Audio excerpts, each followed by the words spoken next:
This is Pet Life Radio. Let's talk pets. It's Oh Behave with Arden Moore, the show that teaches you how to have harmony in the household with your pets. Join Arden as she travels coast to coast to help millions better understand why cats and dogs do what they do. Get the latest scoop on famous faces, their perfectly pampered pets, and who's walking who in Rin Tin Tinseltown. From famous pet experts and best-selling authors to television and movie stars, you'll get the latest buzz from wagging tongues and tails. Garner great pet tips and have a doggone fur-flying fun time. So get ready for the pause and applause as we unleash your Oh Behave host, America's pet edutainer, Arden Moore. Welcome to the Oh Behave show on Pet Life Radio. I'm your host, Arden Moore. Now, listeners, we've aired more than 300 episodes of this show, and we reach more than 750,000 of you all over the world. Yeah, we've had very famous actors, and we've had top dogs in the pet world. But I do believe our guest today has accomplished so much in more diverse fields than any other guest. He is a true Renaissance man, and he is a major advocate for pets. You guys know him. You know him. That's because he's appeared on many popular television shows, and he currently stars on not one, but two shows. He is an actor, a musician, an artist, and so much more. I want us all to join in giving pause and applause to Michael McGrady. Hey, welcome to the show, Michael. Oh, thanks for having me. I don't know. That's a pretty hard thing to follow. I don't even know what to say about that. I'd like to thank the Academy and Pet Life Radio. Well, come on. It's all true, right? Well, I don't know. You have to tell me what information you got. I'll tell you if it's true or not. That's right. Well, yeah, pretty much. I mean, I've been really fortunate in my life to, kind of always goes back to which I'm sure we'll talk about a little bit. My cancer scare, right? When that happened, I was 19, and I just made a very deliberate decision that I wasn't going to let grass grow under my. I really wanted to get out and enjoy life and take a big bite out of that apple and not slow down with no limits, no fear, just see what happens. And just kept picking up new things, new activities, new sports, new friends, put myself in new environments. And although it was risky and it was scary at times, I didn't know if I was doing the right thing, making the right decisions. I look back on it now, and that sort of freestyle lifestyle has kind of really informed who I am today, both as an actor and a musician and whatever, Yeah, exactly. And you are one of the few people I know that can put a capital can in cancer. And we're going to find out more about Michael, but you guys know the drill. We got to take a quick commercial break. You need to sit and stay, and we'll be right back. Time for a pause. 4 furry ones, actually. Sit and stay. Oh Behave will be right back. Molly, here's your dinner. Zeus, that's not your food. Don't let that happen to your precious cat. Elevate your cat's eating experience with the Cat Tree Tray. The Cat Tree Tray keeps your cat's food off the floor and conveniently located on the cat tree. It's the perfect way to eat. It's a beautiful wrought iron tray that easily attaches to your cat tree and keeps dogs and other critters out of your cat's dish. A must for multi-pet households. There's a 6-inch tray for large bowls and a 4-inch tray for smaller bowls. Purchase your Cat Tree Tray today. Go right now to cattreetray.com. That's cattreetray.com. cattreetray.com.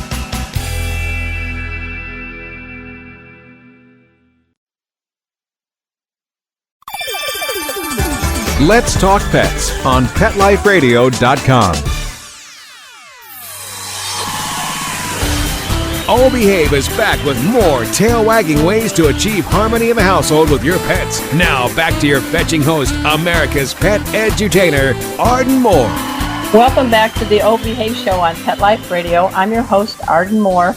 Yes, we have actor Michael McGrady in the house. Now, my last name is Moore, but this dude should be Michael McGrady Moore because you've done it all. You hang glide, you're in a band. Sure, you act. You're a good guy as a father and a husband. You got a cat and a dog. I was looking at all the stuff that you do. Oh, and not just one, guys, but 2 different degrees of black belt and 2 different karates, right? Yeah, I'm pretty busy, I must say, when you put it like that. Well, that's all right. You're getting the most out of life. And let's bring you back to when you were younger and you did get the melanoma diagnosis. That's not something I guess you were thinking about becoming a lawyer and you had this whole thing mapped out and then cancer came along. Yeah. I mean, oddly enough, I actually dealt with it the year previous. My father was diagnosed with melanoma as well, malignant melanoma, when I was around 17. He fought it for about 2 years, and when he finally went in for a chemo treatment, he picked up meningitis while in the hospital, and that's ultimately what took him down, but that was due to the complications of the chemo and the melanoma. So, you can imagine a year later when my mom and I hear that I, too, have the same problem. Oh, my gosh. And yeah. My father had, and ironically, almost exactly in the same spot. Where was that? Oh, okay. It was a little scary, I was 19, or I was 18 at the time, just turned 18, or 19, I guess it was, and just finished up my last year of school. And, my mom noticed it when I came back for spring break. I went to the University of Cincinnati, my first year of school, and she saw it during, actually, I think it was Christmas break, and she said, I want you to go and get that checked. And like a fool, I did. I was a young man. I didn't really want to find out that, they had to do surgery, so I just kind of blew it off. And when I came back for summer, she noticed it was still there, and she asked me if I ever went in. I said, no, I didn't. So when I went in, the doctors told me you should have been here 6 months ago when I first showed up. But long story short, at 19 years old, when the doctor's sitting there and telling you may not see the age of 23, we'll know in 5 years. There's a 5-year window that we got to check your blood count and your platelets and, and stuff. It's a very profound experience for a young man who's got his whole life ahead of him. And then it just being so close to home with my father passing away 1 year earlier, it was almost felt inevitable that I would too eventually, from this thing. So your dad, do a shout out, is George, right? What was he like? Yeah, my dad, my dad was a Renaissance man, oddly enough. Now, when I look back on it, because, people have called me that, and I kind of know what it means, historically and everything, but when I look back on my dad, he was much like me. He built a cabin on a lake by himself. Wow. He'd never built one before, and plumbed it and did all the electrical on it and stuff. He was a woodworker, a real estate agent. He was a sheet metal guy. He ran my mom's 2 beauty salons in the area where we grew up, so he was a businessman. He was a springboard diver, Korean vet, from the Korean conflict, and he was just one of these guys that really believed in if there's a book on it, you can learn how to do it. So at a young age, he taught me that if you want to learn how to do something, find a book on it and read up on it. Of course, that was the days before YouTubes, and that's what I did my whole life. I just thought, there's things I want to learn how to do, and a variety of different things, and I think maybe I learned a lot of that from him. Well, I do salute your father, and he's looking down on you and saluting you as well. I mean, I guess, so you got the diagnosis. You thought you might have wanted to become a legal beagle, a lawyer, but you get some kind of spot in a Pepsi commercial. Is that where you got the acting bug?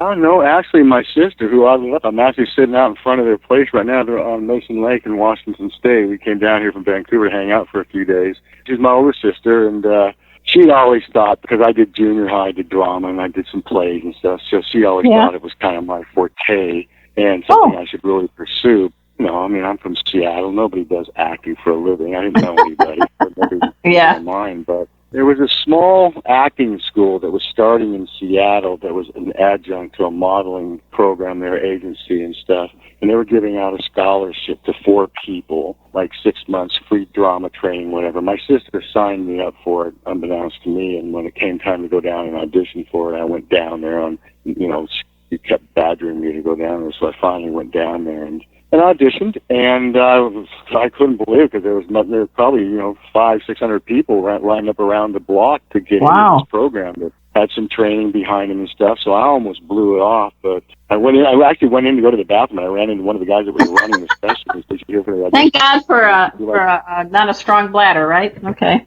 Exactly. That's exactly. It's funny. My whole life, all my breaks seem to have revolved around a urinal. It's very weird. I can go on and on with things that business meetings that went down in some very strange places like that. But long story short, she was really the one. When I got that scholarship to that program, then we went on this sort of Seattle Today. It was like a morning talk show thing, and we did this scene. It was horrible, way overacted, but it was my first real brush with professional television in front of a live audience and the camera, and I was fascinated by the behind the scenes and how it was all artificial and yet it came off so live, and I was like, wow, this is really cool, you know. And so when I started delving into it a little bit more, I started more and more fall in love with it. So when I decided, when I was in business school, I decided to go right back into school and start studying for law. I wanted to take a year out and see if I could make the acting thing happen. So I packed a bag, $183, and went south to L.A., and the rest was history. Stayed in the baseball park for a couple of nights because I didn't have any money for a hotel, and it was weird. It was a strange little journey to get to where I am now. Really different. So what's your sister's name? We got to give her a shout out because she's the one who got you started. She got you on this wonderful affliction of acting. Sherry McGrady. Sherry Wills now, but yeah, she was really the impetus behind this mad journey that I embarked upon. And thank God, I kiss her daily and tell her thank you, because I've lived an amazing life because of my profession and traveled, and so thankful for her and her, you know. Yeah, sisters rock. I got to tell you, I got a couple and they rock. So you're very blessed on that. Now, so we're going to get back into some of the stuff you have done, but let's talk about what you are doing right now. Now, folks, you know him. He plays that not so good FBI agent Frank Barnes on Showtime's Ray Donovan. You kind of work with some dude named, you know, somebody won a Golden Globe, Liev Schreiber, whatever. Oscar winner John Voight. But you're also Tom Matthews on Freeform's new hit show Beyond. Let's talk about both shows and how do you get into two different characters at the same time? I'm proud of both shows, actually. You know, Ray Donovan, I did the very first season of the show, and it was supposed to be a one-off, like do a couple of episodes and then get killed off, because everybody gets killed off on that show eventually. Oh, yeah, that's for sure, and yeah. I was just very fortunate. They loved the character. They really liked what I brought to the character, and they started to write a little storyline, you know, for me on the show, and then 5 years later, I'm still on it and having just a wonderful time. I mean, the lady who created the show, she's no longer on it, but she created the show Southland that I did too, Ann Bitterman. Oh, she's incredibly talented.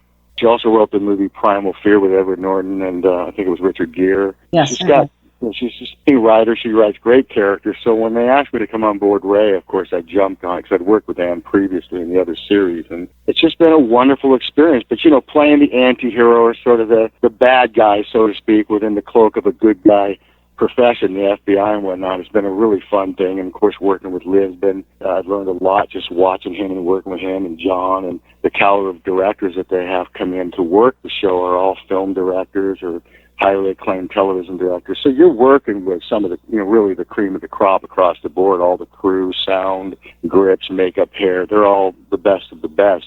And then I've been very fortunate with Freeform, because when they came to me with that offer, they said it's an opportunity to play a dad. Well, I'd never played a dad, but once before, years and years and years ago, and I thought, God, you know, I am a dad. I've never really played a dad before.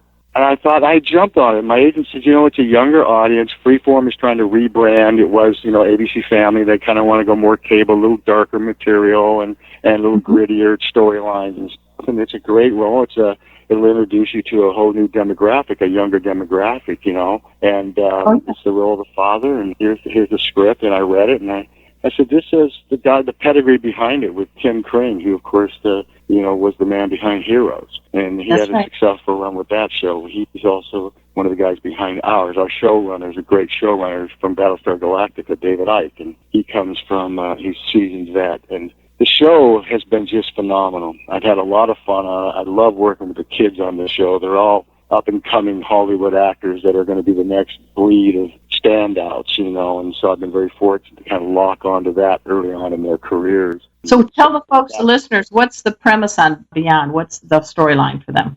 Well, we have a son. He, at 12 years old or so, he gets into a motorcycle accident, and he goes into a coma. 12 years later, he wakes out of this coma, and his muscles have not atrophied. He actually has memory. In fact, as the series unfolds, you find out not only does he have memory, that he has these flashbacks, but his memory is consisting of actual events that took place in a parallel universe during those 12 years, which is why he's not atrophied. His body has laid dormant, but his soul and everything else went to a different place called the Realm, where he's been living for the last 12 years, kind of like living the existence of somewhat like a Hunger Games thing, where people are after him. And there's government conspiracy. There's these people that want to round him up and others just like him and get to them before anybody else can and find out what they know. And there's some supernatural stuff involved, and our family gets turned upside down because of these superpowers that he finds out he has over time, and he has to start thinking about how he's going to use them responsibly. Of course, there's so many places this show goes, but it hits what's going on now. The sci-fi thing is hot right now, and it hits the sci-fi. There's fantasy involved, so you have some of the Game of Thrones kind of vibe to it. It's a young group of young up-and-comers that are very appealing in their own way. They're all very talented. The boys and the girls are incredibly talented, and everybody that guest stars in our shows is talented. So I actually think it's a show that's going to have a lot of legs. And for me, having played Frank Barnes and a lot of, some unsavory characters over the years, it's nice to just play a nice guy and a dad on a show. It's fun. Yeah. And we shoot in Vancouver, but Vancouver's a gorgeous town.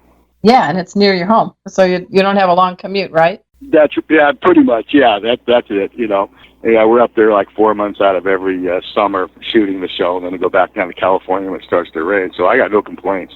All right. Hey, guys, we're speaking with Michael McGrady, the actor. He does play that not-so-good FBI agent, Frank Barnes, on the show Ray Donovan that airs on Showtime. And as he was just telling you, he gets to finally play a dad, Tom Matthews, on Freefrom's new hit. It's called Beyond.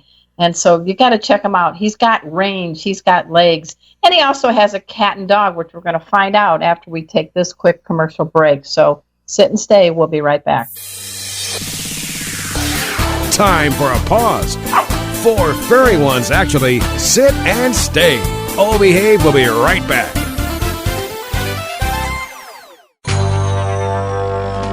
It's DesignerPetSweaters.com. Hand-knitted designer sweaters for your precious pup or cool cat. Beautiful couture patterns for your pets, including custom-knitted formal wear, casual wear, yachting, and even sports-themed. Many designer pet sweaters include feathered tammy hats, top hats, and a lot of sparkle. Each sweater includes leg loops, front paw sleeves, and leash opening. Visit DesignerPetSweaters.com to order your 4-legged fashions today. Your pets will stay warm for the winter and be runway ready. Large or small, we fit them all. DesignerPetSweaters.com. Let's talk pets. Let's talk pets On Pet Life Radio. Pet Life Radio. PetLifeRadio.com. Hi, this is Joyce DeWitt. You may remember me from Three's Company, inviting you to have the good sense to tune in to the adorable, amazing Arden Moore on Oh Behave on Pet Life Radio.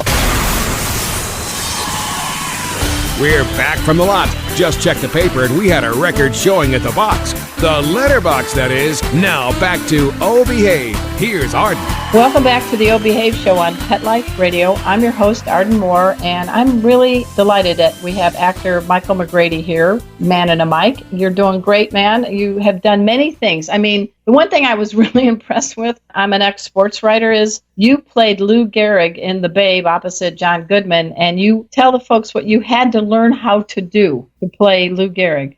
Yeah, they'd asked me if I'd played any hardball recently, and I lied because I wanted the job so bad, and I said yes, I had, when in fact I hadn't. Well, they called me a couple of days after I got the gig, and they said, we're going to get some people together, some of the ball players together, and do some batting and some throwing the ball and stuff, and we want Michael to come out to join us. And I think I had about it was actually 3 or 4 days to prepare. So I went down to a batting cage and thought I would just go right in there and step in and start hitting balls. But I couldn't even hit a 30-mile-an-hour baseball right-handed, let alone left-handed. I was just scared out of my wits. Oh, no. I thought once out that I was lying, they'll never give me this job. But long story short, I hooked up with a friend of mine who's a kind of a stud in baseball, and he took me into the batting cage. So when we went out for the tryouts, more or less, I predominantly faked it all the way through. In fact, I think I might even got to be able to skip the batting portion of it. But when we started doing the movie, they hooked me up with a couple of pros, and they started working with me. And by the time the movie started, I was hitting 90-mile-an-hour fastballs in the cage. But with your opposite hand, you were doing left-handed, right? You're a righty, right? So you were hitting them at 90 miles with your opposite. And here's the odd thing. This day, if I'm playing in a baseball game or a celebrity softball game or something, I always hit left-handed. I cannot hit right-handed anymore. I'm a left-handed hitter now because I was so well. But you also had to learn to throw lefty, didn't you? Yeah, to throw. We didn't end up using any of that footage in the movie, but yeah, I had to learn how to throw, and of course, pick up a lot of Lou Gehrig's mannerisms. I watched a lot of tape and old films and stuff on him and Babe Ruth together, and kind of watched the way he moved and how he existed in space and whatnot, and that was a lot of fun. Read a lot of books, saw a lot of movies like Pride of the Yankees.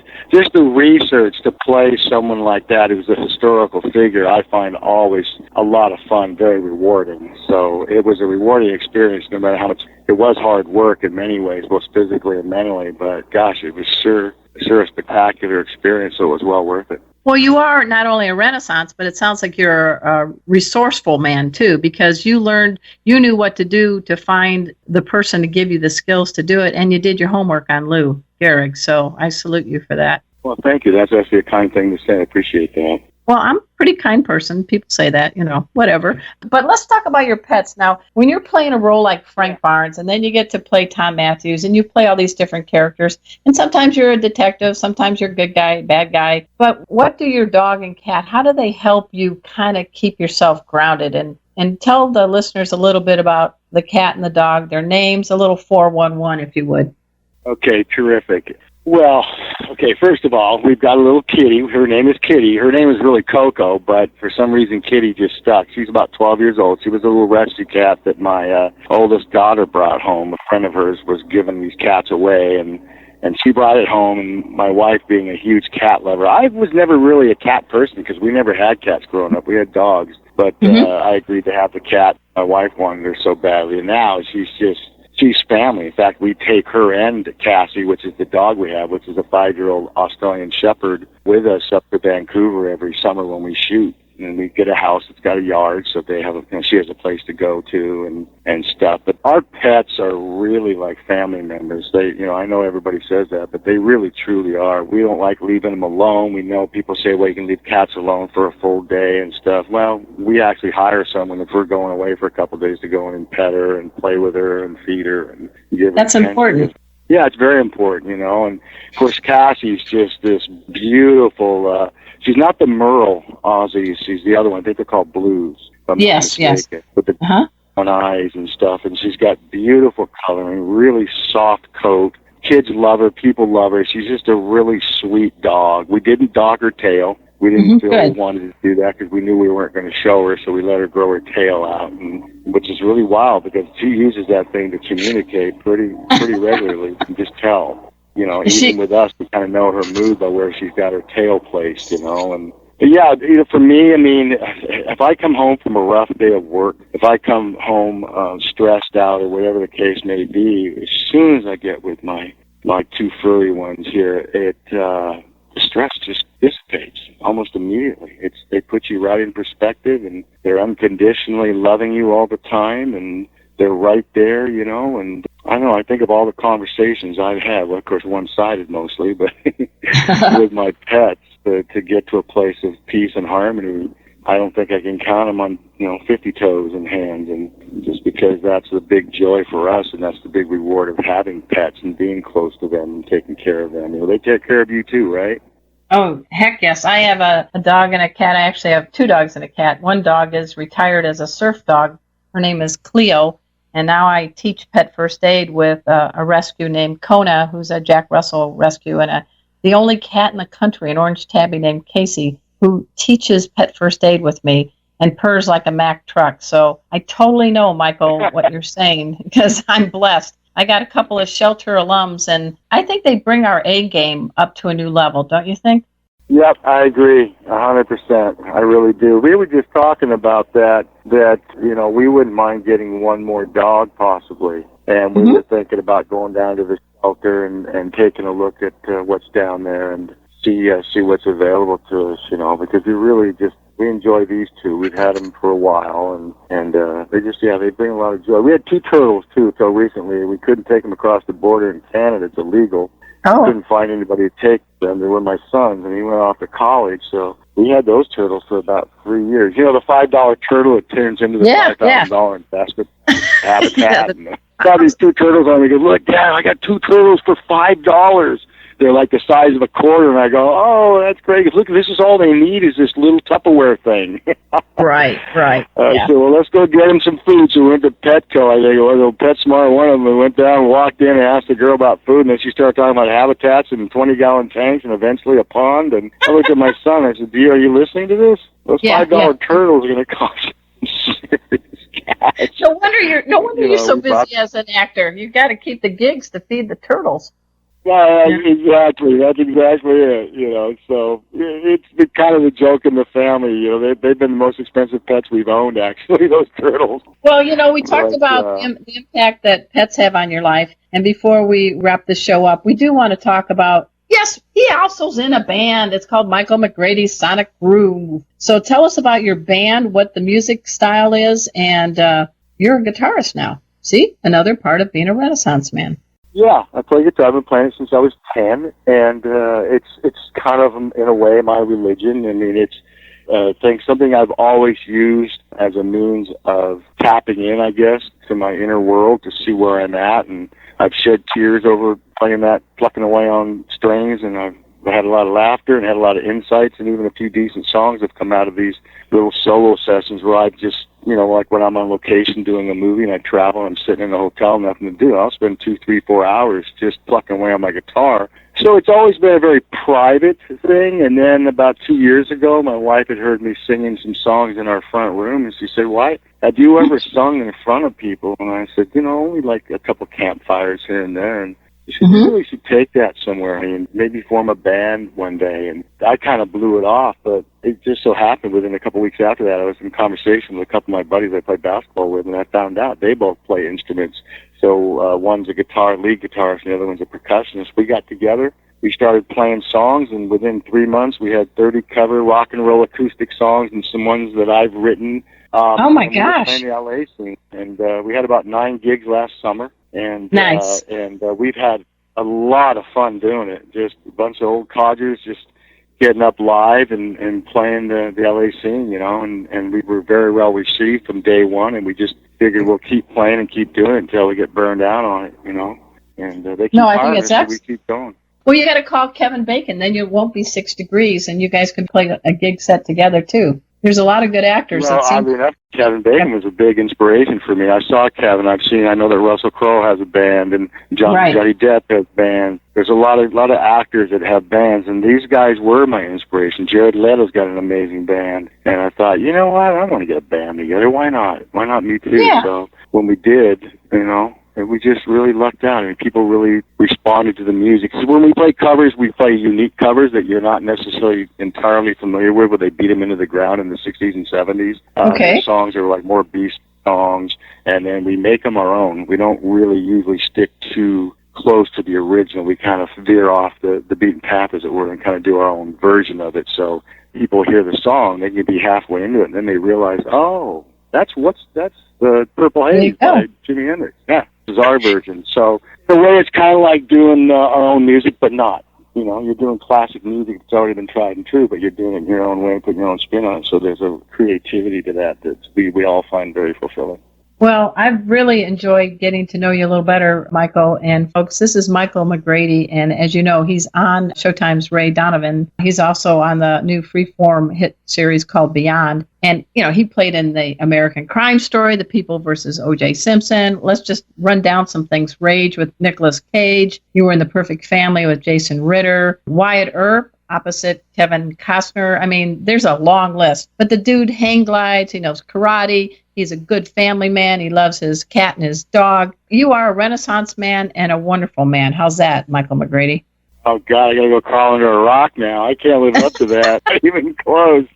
Well, before you go... Thank you so much, by the way. I've had a great time. It was really nice chatting with you, and just keep pushing all the things you're doing, all the good things you guys are doing, because we need more and more of it. Well, do you have any parting advice to give our listeners on the impact that our pets can make us better people? Oh, goodness. Just love them up. I mean, seriously, love up the ones that aren't even yours. You see a dog, you see any kind of pet out there, and there's an opportunity to hold it, love it, make it feel your spirit, Just do it, because they're just like people. They need all the same things we do, and It just breaks my heart that there's so many animals out there without homes that have to roam the streets for food and whatnot. It's sad, So, I say treat dogs with a golden rule in mind, just like you do people. That would be my best advice. That sounds like great advice. And at this time, too, I want to thank Mark Winter. He is our producer of all the shows on Pet Life Radio, and we have a reach of over 6 million for our shows. So he's been doing good things. He is the true wizard of paws. And I also hope you guys can follow me on Facebook. Just go to Arden Moore. That's an unusual name. Thank you, Mom, for giving me that name. And on Instagram, Arden Knows Pets. And until next time, this is your flea-free host, Arden Moore, delivering just 2 words to all you 2, 3, and 4-leggers out there. Oh, behave. Coast to coast and around the world, it's Oh Behave with Arden Moore. Find out why cats and dogs do the things they do and get the latest buzz from wagging tongues and tails in Rin Tin Tinseltown. From famous pet experts and best-selling authors to television and movie stars, you'll get great tail-wagging pet tips and have a fur-flying fun time. All Behave with America's pet edutainer, Arden Moore. Every week on demand, only on PetLifeRadio.com.